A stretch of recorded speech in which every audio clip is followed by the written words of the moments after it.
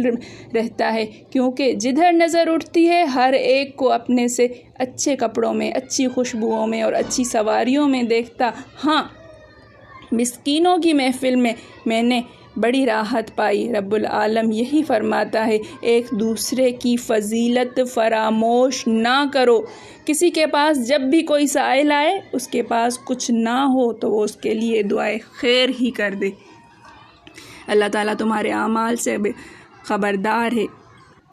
اس پر تمہارے کام اور تمہارا حال بالکل روشن ہے، اور ان قریب وہ ہر ایک عامل کو اس کے عمل کا بدلہ دے گا۔ ایک دوسرے سے پر احسان کرنے سے مت رکو، فضل سے نہ رکو۔ ایسا زمانہ آ گیا ہے کہ نفسی والا دور چل رہا ہے کہ مجھے ہی فائدہ ہو، کسی کا نقصان ہو رہا ہے تو ہو رہا ہے، کوئی اپنی مجبوری کے تحت کوئی چیز بیچ رہا ہے تو اس کی مجبوری سے فائدہ اٹھایا جا رہا ہے کہ ہمیں تو سستی چاہیے، کسی کو فائدہ پہنچانا ہو اور اپنی کوئی چیز خرچ کرنی ہو تو واقعی میں وہ زمانہ آ گیا ہے کہ اپنے دانتوں سے پکڑ کے رکھتے ہیں کہ نہ جانے دیں اس کو۔ اللہ تعالیٰ ہمیں تو نیکی کی توفیق عطا فرمائے، ایک دوسرے کے ساتھ احسان کا معاملہ فرمانے کی توفیق عطا فرمائے۔ میرے پڑھانے میں، آپ کے پڑھنے میں، میرے سمجھانے میں، آپ کے سمجھنے میں کوئی غلطی خطا بھول چوک ہو گئی ہو تو میں اللہ کے حضور میں توبہ کرتی ہوں اور معافی کی خواستگار ہوں۔ ربنا تقبل منا انک انت السمیع العلیم۔ السلام علیکم ورحمۃ اللہ وبرکاتہ۔